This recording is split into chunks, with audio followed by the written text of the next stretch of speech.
All right, first and foremost, we give all praise, honor, and glory unto the Most High God, Yahweh, and we do so in the name Yeah, of no His problem. begotten Son. Hey, can I get the YouTube live link to Oh, share with people? yeah, so just go to type in Sicarii Public Enemies. Is we live now? I'm trying to do this introduction.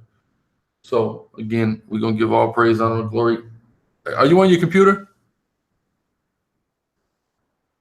So real?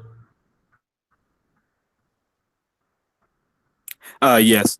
Yeah, just go to the bottom right corner, and you should see it should say links. There's a link right there. But yeah, we're gonna give all praise, honor, and glory to Yahweh by Shem Yahweh Shai. Um, and tonight, this evening, I'm going to be engaging through the Spirit in a a debate or more so of a discussion with brother Ssoreal from Sheild Squad. Y'all probably have heard of him by now. If you haven't, you're hearing of him now. So, but yeah, the brother, he is a Christian apologist. So if y'all are familiar with their theology, that you understand his stance and probably understand where we defer. So, we're going to take the next 30 minutes or so to ask the brother some questions, and then we're going to give him the floor to ask us some questions. Um, without any further ado, so real, if you could introduce yourself just briefly, and kind of give some background before we get into this.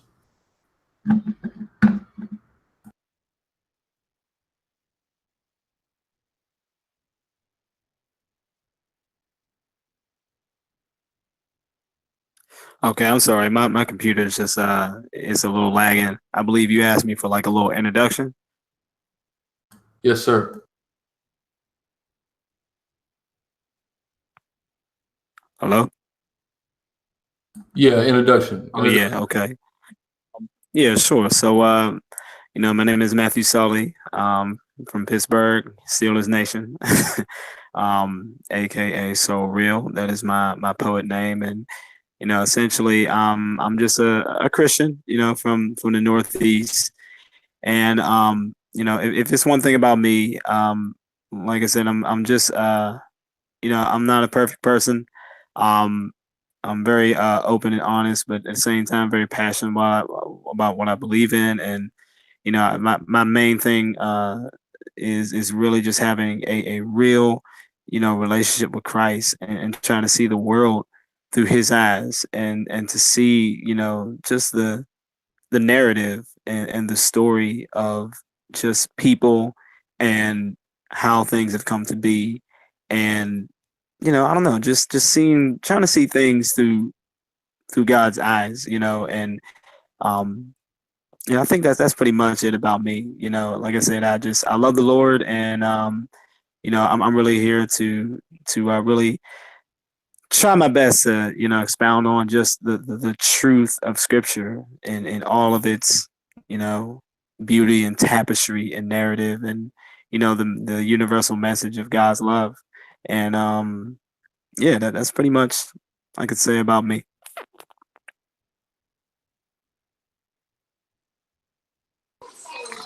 Okay, that's beautiful. And you are with Shield Squad, correct?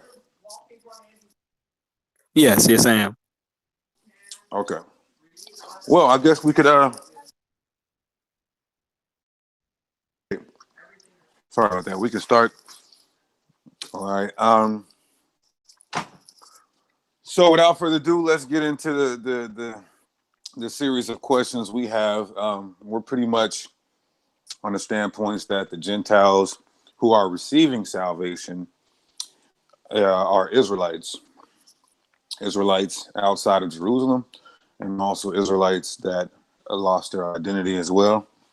And most Christians believe that those Gentiles are actually Gentiles of other nations. Can you guys hear me clearly? Yeah, you're pretty good. Okay, cool. So my first question will be,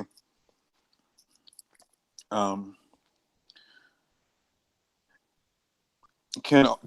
all Gentiles celebrate the Passover? Yes, if Gentiles want to celebrate the Passover, they have to go ahead and become Jews according to the Old Covenant. Okay, so when you say all Gentiles can celebrate the Passover, you mean literally in every sense of the word, all Gentiles can celebrate the Passover. Any nation, essentially. Well, you know what? In the Bible, there are some temporary exceptions. I mean, for example, you do have certain passages where it says that there's certain nations that won't enter to the congregation of Israel to the 10th generation, third generation, fourth generation. You'll have things like that. And a lot of these nations don't even exist anymore. For example, the Moabites and things. But yeah, you will have some exceptions, so you'll have to wait for a few generations for them to actually come on in. But yeah, outside of that, pretty much, anyone can come on and become a Jew according to the Old Covenant, and after that, you come and celebrate the Passover. Okay, so not every nation can celebrate the Passover. You mean because you told me that an Ammonite or a Moabite couldn't be circumcised, and you have to be circumcised to celebrate the Passover. So not every nation can celebrate the Passover, correct? Well, once again, I emphasize that it's temporary. Like I said, you have some for the third and fourth generations and 10th generations. But I never said that they just couldn't celebrate. I think the key point you're missing is that it is a temporary thing where God said no, only to the third and fourth generation. After that, they could come on in. Those are the passages that you find. But to take that and ignore the temporary and just say, well, there's certain nations that can't do it. Well, that's kind of going against the narrative of Scripture. Well, wait, you said it's temporary, right? Yes. Now, there is a case, all of these, well, not all of these, but most of these come from Deuteronomy, the 23rd chapter, as far as forbidding certain people from entering into the congregation. So when we deal with third and fourth generation, that's Deuteronomy 23, 7 and 8, and that is in reference to Edom, which actually, when you look at the Hebrew, it's dealing with Syrians and Egyptians, right? We see that there. But if we go to the top of the chapter, right, and we take a look at this, Deuteronomy 3, and I'll start at 3. An Ammonite or Moabite shall not enter into the congregation of the Lord, even to their 10th generation.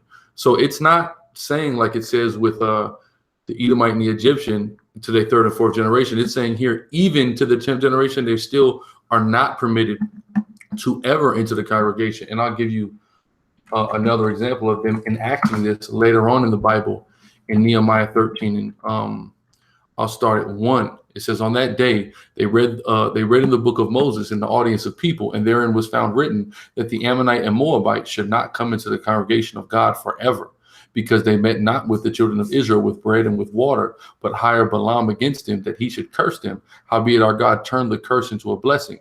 Now it came to pass that when they heard the law, when the Israelites of that time heard this, that they separated from Israel all the mixed multitude. So what we're seeing is that there is a forbiddance of Moabites and Ammonites from ever entering into the congregation of Israel.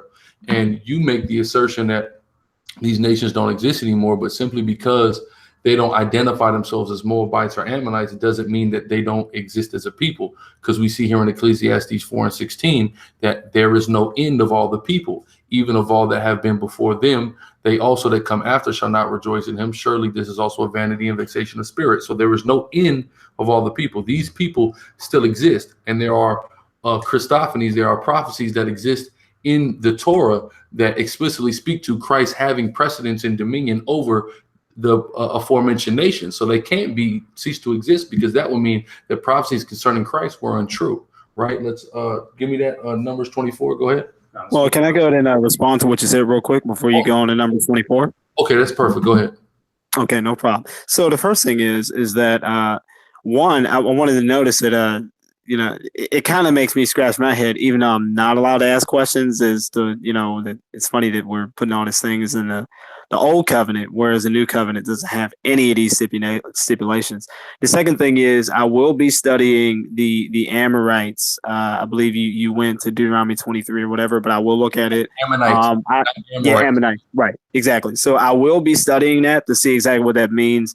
All I know is that when it says even into the 10th generation, that's still a limitation. last thing I did want to say was when it comes to Ecclesiastes or Ecclesiastes 4:16, when you actually read the entire verse, it's not talking about all nations. It's talking about something specific. It says, there was no end of all the people, all of whom he led, yet those who came later will not rejoice in him. Surely this also is vanity and a striving after the wind. So this is not an end of all the people on the earth. This is all of whom he led. Now, who he is, I don't know. I need to go to read Ecclesiastes 4, and after that, I'll be able to go to expound on that narrative. What translation are you reading that it says of whom he led? Because I'm not seeing this in the translation I'm reading, nor am I seeing it. Okay, I'm reading the ESV. I'll go ahead and read the KJV. The KJV says, there is no end of all the people, even of all that have been led before him. Now, I know Moses, he led some people. Hold on. Where is the word led at? I'm reading it. There's no end of all the people, even of all that have been before them. Oh, even has been before them. Okay, yeah, that was my mistake. That's where the confusion is coming to. Oh, okay, yeah, it is. It says even, okay, my fault. It says even of all that have been before them, that also that may come after shall not rejoice in him. Surely this is also vanity and a vexation of spirit. I'm just confused as to how this text is being used to say that certain nations will no longer exist, when that just goes totally against prophecy, especially Obadiah. There's all kind of nations that don't exist anymore. Edom will, according to Obadiah, Edom is the only nation that it said will cease to exist, and that's something that hasn't occurred yet. But if we take a look at Ecclesiastes 4, getting back to that point in context, if we start up at 4 and 15, we could understand who the people are. It says, okay. I considered all the living which walked under the sun, with the second child that shall stand up in his stead. So it said all the living. There is no end of the people. What people? All the living, even of all that have been before them. So all these nations are on the scene that exist to this time. What I will say is that I'm going to definitely go ahead and study this, but I'm still hinged upon the part where it says all the people. And secondly, I do contest you when you said that Edom no longer exists, especially when, Obadiah makes it clear, but maybe we'll have that for a separate debate. But what I will say is that I hear what you're saying. But like I said, I am not convinced that Ecclesiastes 4:16 is a verse that can be used to say that once a nation is here, it will never cease to exist. Well, it's not that it will never cease to exist. Is that up to this time point where we're in now, it hasn't occurred. And that's almost a distinction without a difference. But we could just drop it there, because I don't think we should drop it there, because I do have one more I wanted to read. And this is a prophecy of Christ that has not come to pass yet, that verbatim mentions Edom and Moab. So if this is a prophecy of Christ that has not occurred yet, and Edom and Moab is being mentioned, then how can Edom and Moab not exist at this time as people? That doesn't make any sense. Numbers 24 and 17. I shall see him, but not now. I shall behold him, but not nigh. There shall come a star out of Jacob, and a scepter shall rise out of Israel, and shall smite the corners of Moab, and destroy all the children of Sheth. And Edom shall be a possession. Seir also shall be a possession for his enemies, and Israel shall do valiantly. Out of Jacob shall come he that shall have dominion, and shall destroy him that remaineth of the city. And that's what we do. That's Christological, and it's talking about Edom and Moab being destroyed and being possessions of Christ. So they have Oh yeah, go ahead. I'm sorry. Oh no, go ahead. That's all I wanted to say. Okay. Yeah. So first off, now, like I said, this is another text that I definitely will be studying. But what hinges off my head is Amos chapter 9, verse 12, which was written in around, I think, 765 BC, and it basically says that Israel will actually possess Edom, and we know that definitely happened with the times of the Maccabees or Judas Maccabeus. I could go ahead and pull up those quotes if you want to. Josephus also quotes it as well. What you're doing is trying to isolate something here. Moab, the children. Oh no! I'm not isolating anything. I didn't even get on Moab yet. Here's why you are, because you can't say that the Maccabees did that to the children of Sheth. No. I said that I was not getting. No, excuse me. Excuse me. I said I didn't even get on Moab yet. That's the second time I've said that. I only focus on Edom. Now, when it comes to Moab, it's funny because now I'll have to get up these passages. In my studies, I've seen that multiple times that prophets will poetically use, and I spoke about this yesterday to Sicarii, to Haka, the person I'm supposed to be debating, except I'm debating you for some reason. But anyway, I spoke to him about this. I said, look, when you look at the prophets, they actually use certain nations like Moab, and they'll treat them like all nations. They'll treat any other nation that's acting like Moab and call them Moab. So when you look at Moab, sure. Got it. Just give me a second there. This may take a while because I have to get up some of my old notes. So yeah, this may take a while. If it's gonna take a while, let me just go to a okay. Just for the sake of time. Yep. Let's go to Exodus chapter 12. I'll probably have to do it in the response video. That's fine. That's fine. Yeah. Let's go to Exodus chapter 12, verse 43. Okay. And it says, and the Lord said unto Moses and Aaron, this is the ordinance of the Passover. There shall no stranger eat thereof. So what does that mean? That means there will be no stranger, no non-Israelite that could partake of the Passover. Okay, but you said a stranger can partake in the Passover. Right.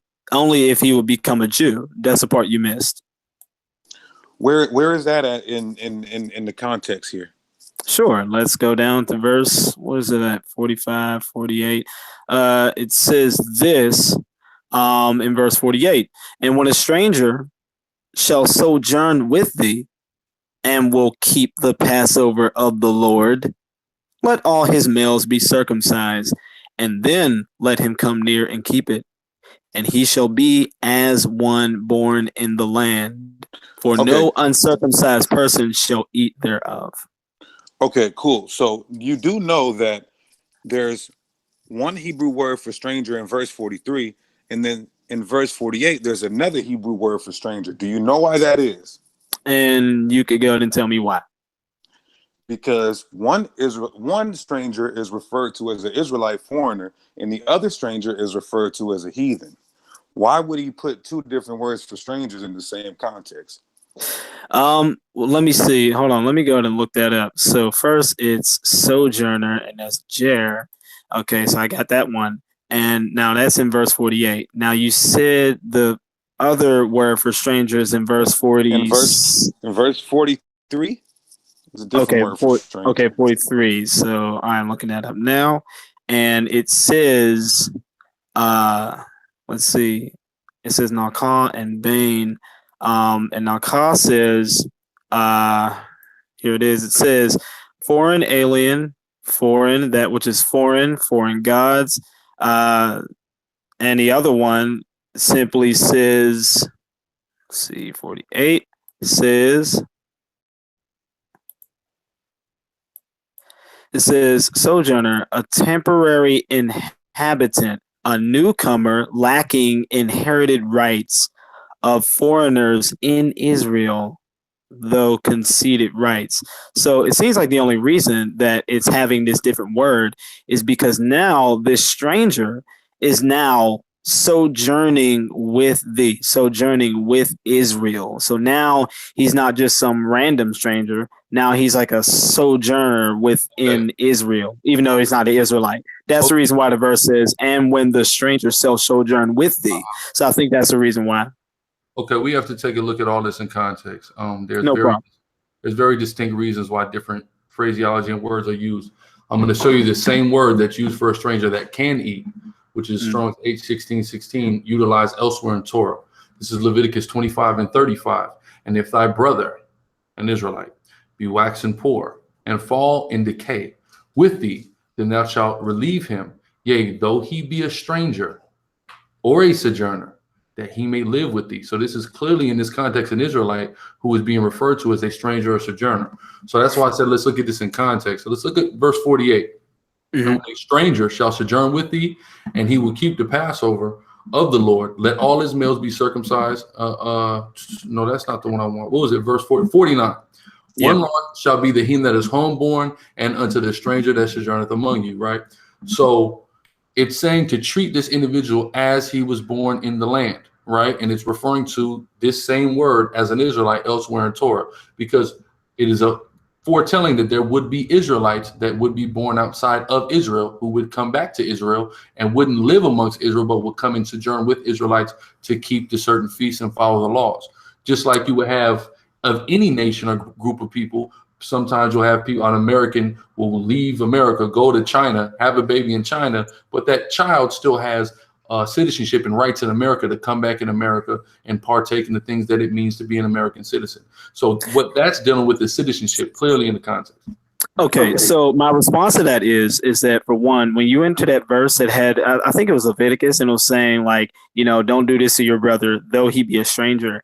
You try to equate it with Exodus 12 here that speaks about a stranger. And then after that, it speaks about this stranger who sojourns with Israel. The reason why that they are not the same is because this stranger in Exodus 12 is being described as uncircumcised. And that is the context of defining this stranger as a reason why he can't. No, hold on. I'm almost done. Hold on. I'm almost finished. No, and the reason why, just I'm almost finished. And the reason why, you know, is because he is being described as uncircumcised. That is the context of the stranger in Exodus 12. That is not the context. That is not the hold on. Last part. Final part.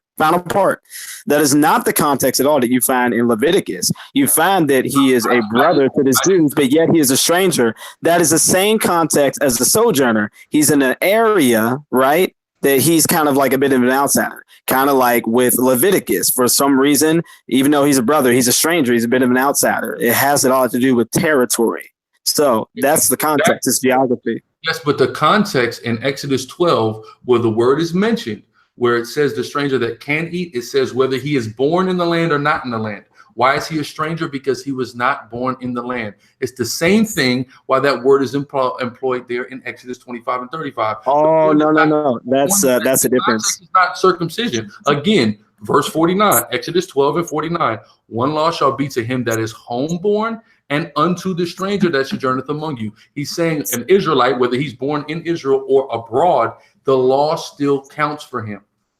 See, that is and that is the distinction between us. When you read verse 49, this is strictly talking about what you have to do to enter the Passover. Exactly. Whether you be, hear me out. Yep. It says one law. Now, this law that we just got done reading was a law of circumcision in order for you to go ahead and partake of the Passover. That's why it said one law shall be to him that is homeborn and unto the stranger. How is this law going to be to the homeborn? You go back to Exodus 17. It says that the person who is born in your house of your seed has to be circumcised.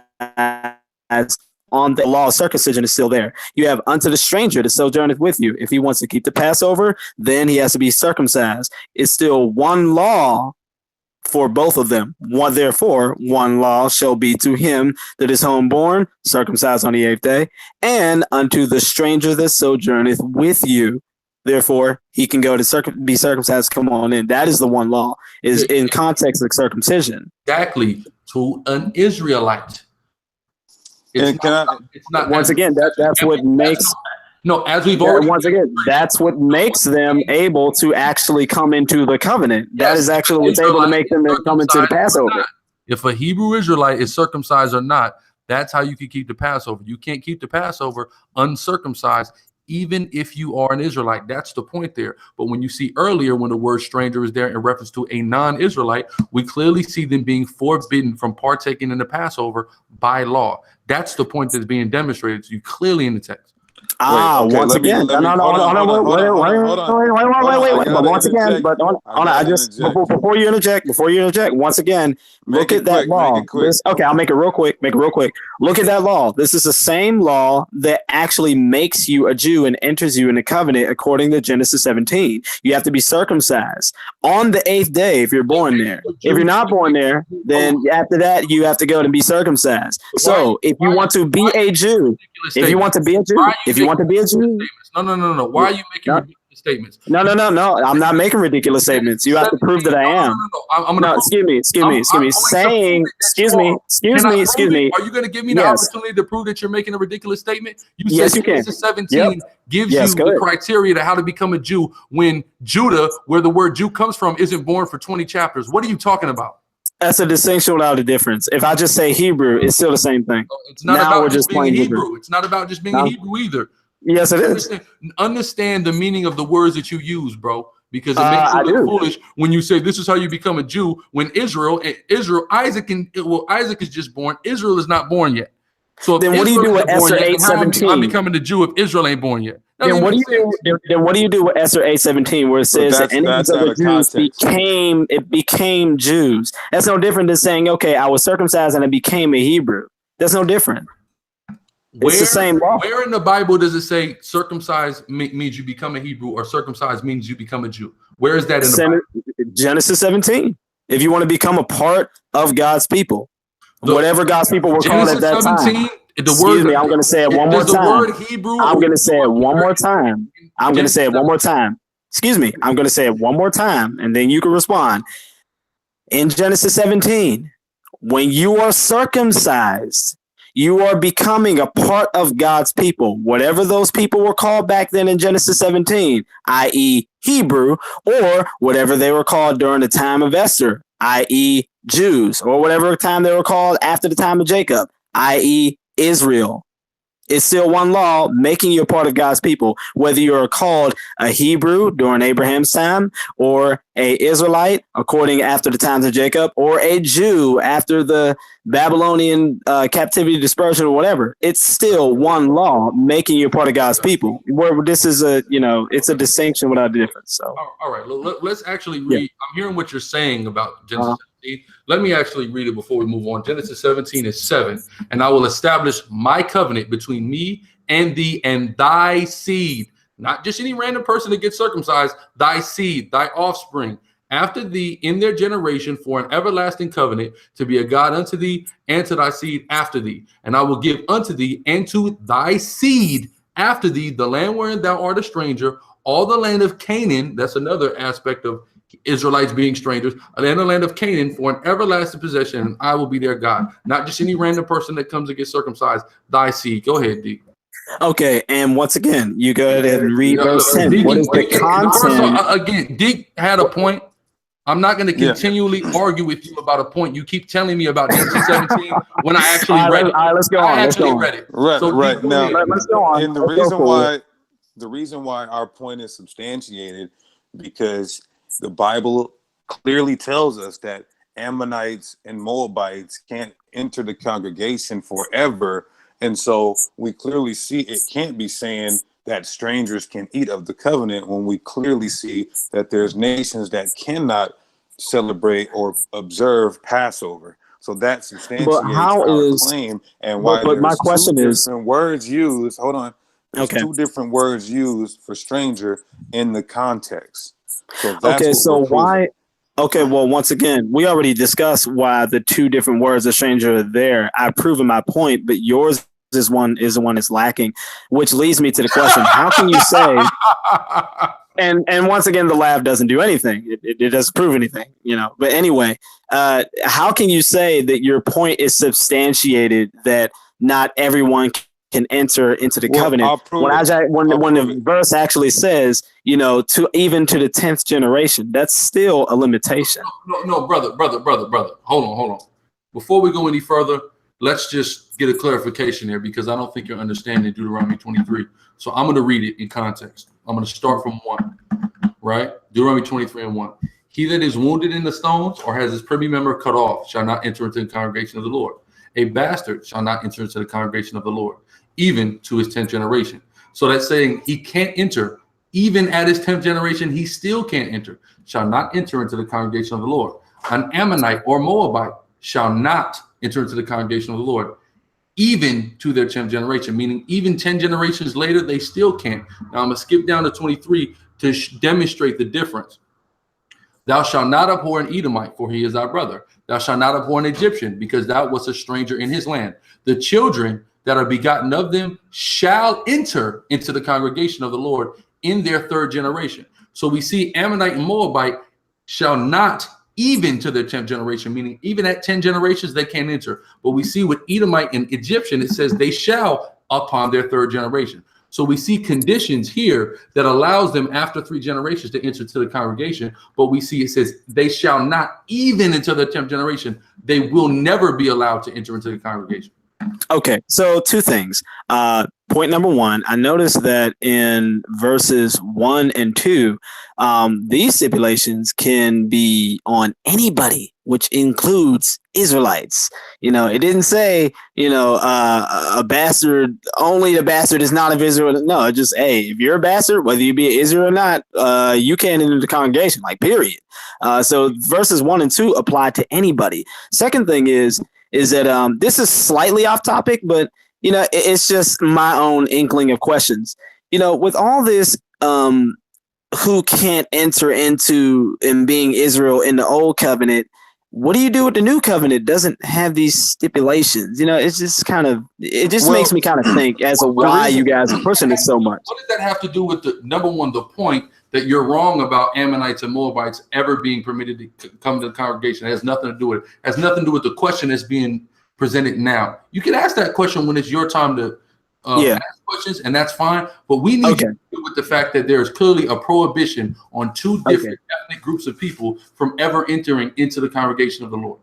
Right. So my whole thing about Deuteronomy 23:3, when it says an Ammonite or a Moabite shall not enter into the congregation of the Lord even to their 10th generation. And this is a part that you didn't read, which I thought you would. They shall not enter into the congregation of the Lord forever because they met you, not with bread and things like that. Like I said, so far you're right. A Moabite and an Ammonite, they cannot come into the congregation of the Lord. I'm gonna have to go ahead and just study Deuteronomy 23 and see what else I find. But so far, I submit to you that point. Perfect, Ken. Go ahead. Okay, so and we wanted to establish this just so we can prove a point in Scripture, because when we see the fact that 2 nations of people cannot enter to the congregation, therefore prohibiting them from celebrating or observing Passover, then it substantiates the point that the stranger here that is mentioned, Nakar, is talking about all the heathens that can't. And then the Ger that can is talking about the Israelite foreigners. When we see scriptures like Exodus 21 and 22, it says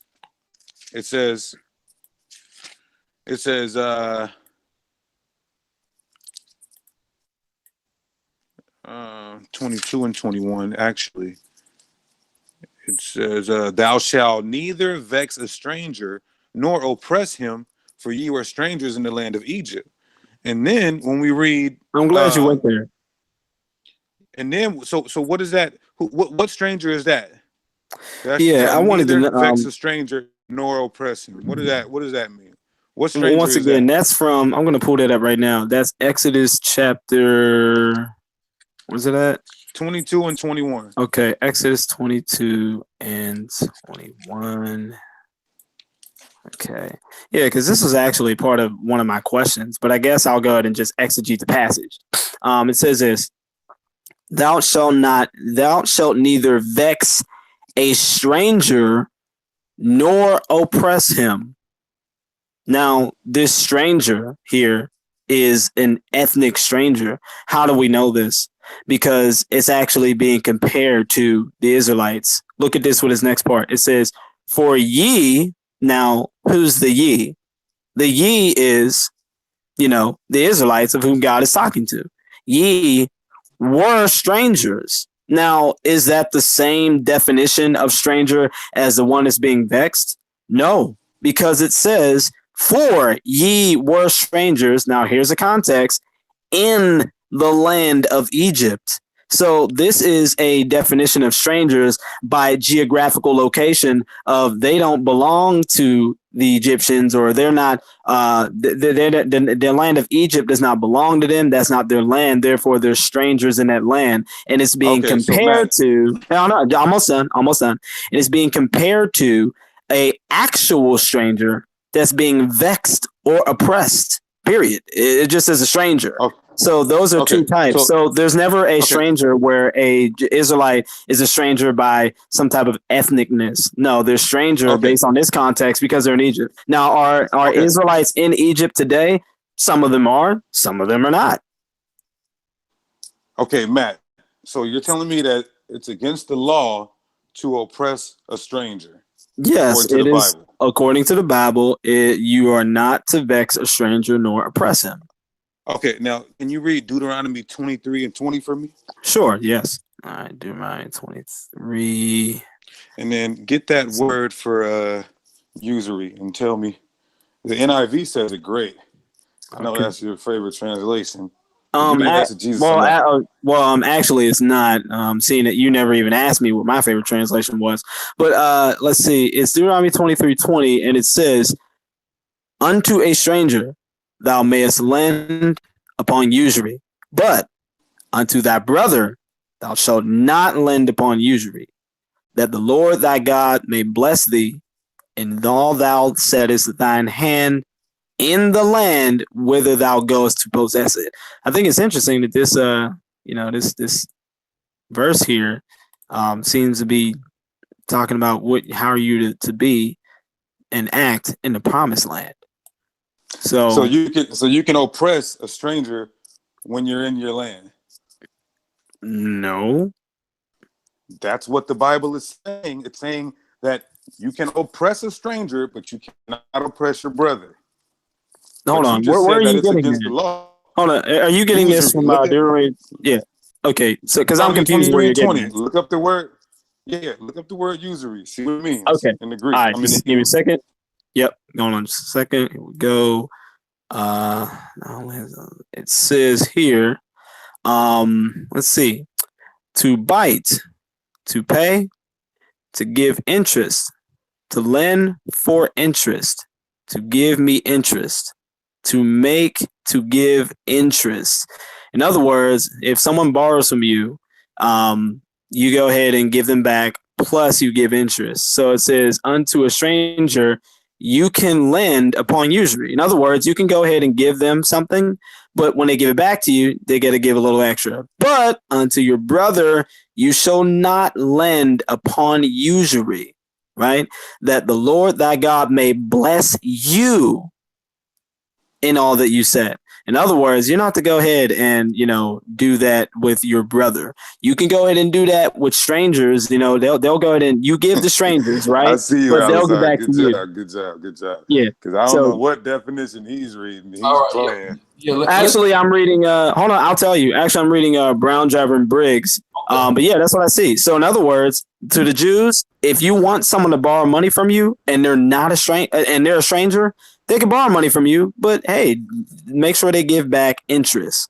But when it comes to your brother, you can't do that. You know what I mean? Whatever you give, if they give it back to you, great. But you're not to go ahead and give them extra. And then the context is God will bless you. Mm-hmm.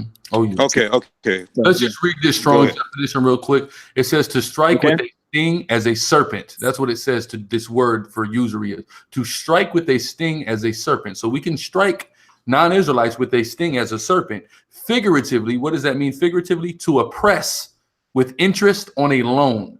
That's what the definition is. So I wanted to say that.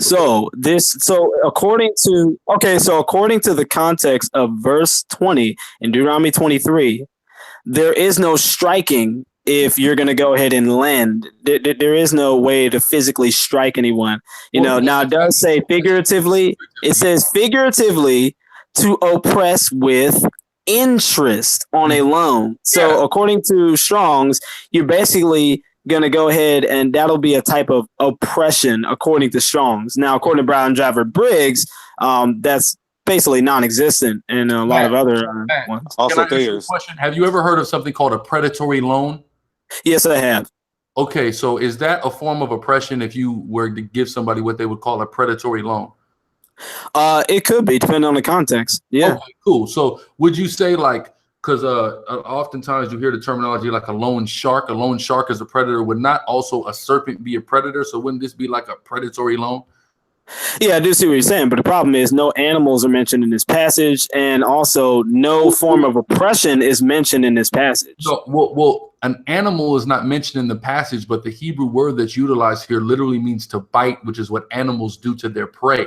So that's why I'm saying it's a predatory loan. And once again, this is a part where we need to understand lexicons, because we actually go to the context of the writer. That's the ultimate definition. And this is the reason why lexicons have multiple definitions. You know, so you go ahead and look at the what you're reading, and you see what you basically see what the writer is saying the most out of the definition that you're reading. If it just happens to unfortunately skip over the, you know, the biting and then oppressing, but it ends up landing a perfect bullseye at the lending of money and things, then that's basically what it means. Okay, for you to go anywhere beyond that, for you to go anywhere beyond that is to actually eisegete the text. Okay, so let's take a look at how this word is utilized. Number one, the word is nashak.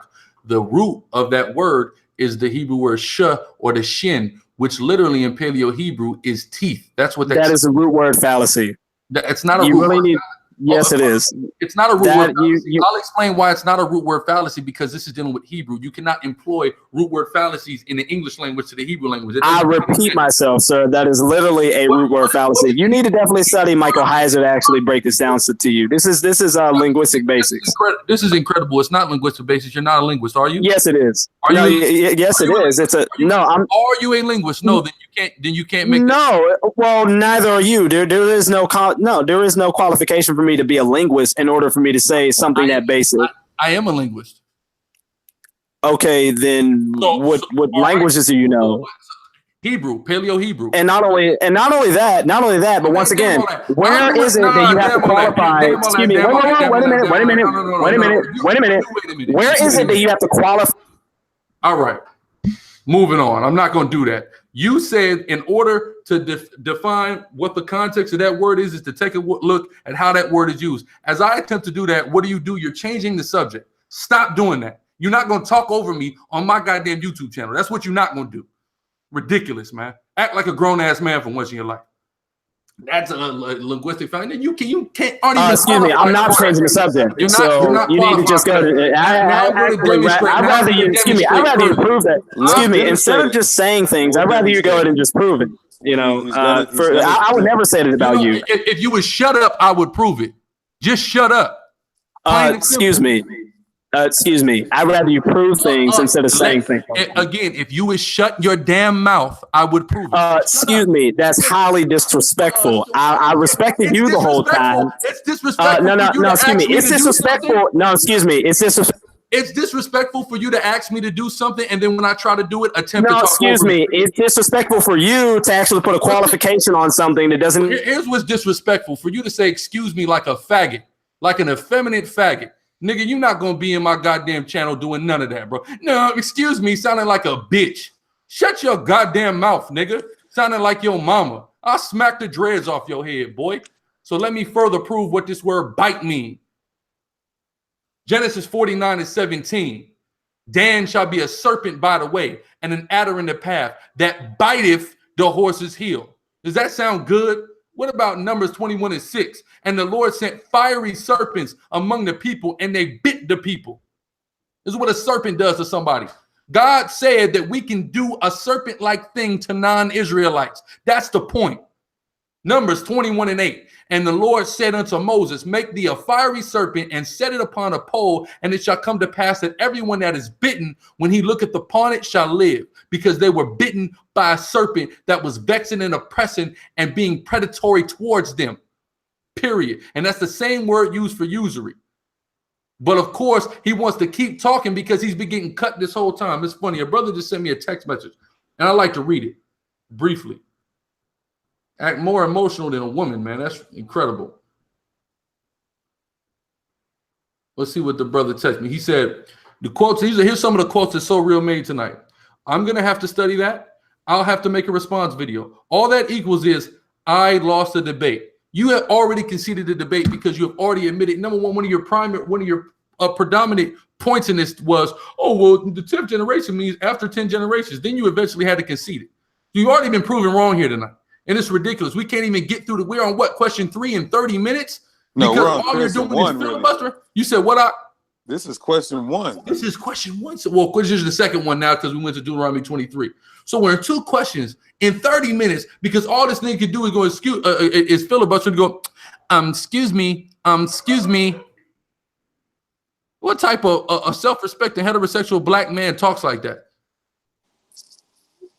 Yeah, Con, and it you know, the brother, the officer your time, he said he was going to do that during this dialogue. He was just going to say, I don't know, I'm not well studied on that, I got to go back and study it, and I'll probably try to figure something out, make a response video. He conceded more than once, and pretty much he wasn't ready. And the point we wanted to prove through the Spirit, of course, is that no heathens can observe the Passover. And it proves it in Exodus 12 because it's mentioning 2 different types of strangers, 2 different Hebrew words for strangers. And so in proving that, substantiating that the Ammonites and the Moabites can't observe the Passover, then this stranger must be talking about all heathens emphatically. And so we were going to substantiate that, which we did successfully, and then go to John chapter 12 and 20, where it says, and there were certain, I'm going to start at verse 1. Then Jesus, 6 days before the Passover, came to Bethany, where Lazarus was, which had been dead, whom he raised from the dead. This is Passover, verse 20. It says, and there were certain Greeks among them that came up to worship at the feast. So we wanted to substantiate all of this information and evidence to prove that if we're going to talk about the Gentiles in the New Testament, and we're saying these Greeks are Israelites, just the very foundation of one of our most important high holy days cannot be celebrated by heathens, but Greeks, these men called Greeks, celebrating the Passover, when we had Pharisees in the land who would put somebody to death for something smaller than that, we're definitely not having heathens celebrate the Passover. So what this proves is that what we've been saying the whole time, that these Greeks in the New Testament that are receiving salvations, also called Gentiles, are Israelites. If you got something to say, go ahead. Yeah, I mean, that was a ridiculous showing. We've had Brother Jay. We've had K-Dub. I recently had interactions with K-Dub as well as Ricky, Jesus is the Word. Vocab Malone. Several times G Consciousness. Never, since the one dude who was drunk and said, I want the light skin one. You remember that debate. Never have we had somebody act like this. Never have we had to continually mute and or kick somebody out of the thing. Never. Like you gotta learn how to act, bro. That's ridiculous. You gotta show some decorum, and learn how grown men behave themselves, because that was an atrocious showing, and don't try to create a narrative that says this is our MO, this is our mode of operations, our modus operandum, because it's not. Because all the times when they talk to G-Con, even Vocab, which Vocab tries to create a narrative as if that's our MO, when the times that we've discussed with him have never been like that. 2 times, same thing with LaRon, 2 times, and K-Dub now 2 times, Brother Jay 2 times, and even Ricky. You see what I'm saying? They can't. You can't say that that's what we do. We don't just do this. But if you're gonna try to talk, you're gonna ask me to do something, and then when I go to do it, talk over me as I do it. That's ridiculous. You're a dude that just likes to run your mouth, and that's why you're so quick to try to take a debate here and a debate there, because you just love running your mouth. You're a sophist. At the end of the day, that's really just what it boils down to. If you ask me, and I mean, you know, I could keep beating a dead horse, but it's not even the point. We'll find, Lord willing, a more worthy opponent to discuss this, who's more scholastic, who has more decorum, who knows how to carry themselves and truly have a dialogue about this subject, and we'll discuss the Gentiles with them, because quite frankly, you're unworthy. So real. That was atrocious. Yeah, I agree. Definitely had some good questions. Definitely going to keep these questions, and also, you know, if and when we do find a worthy opponent who is a well-versed Christian who has some decorum, then we're gonna definitely address this Passover topic with them as well. So I know there's a lot of Hebrew Israelites who want to say white people. Maybe they'll come on the show. Maybe we get GOCC on here or something. Yeah, maybe we can get GOCC on here and do it like that. But that's all we got, folks. I hope you enjoyed what the little bit that you did see and hear. And till next time, Shalom. Shalom, all praise Yahweh Shem Yahushua.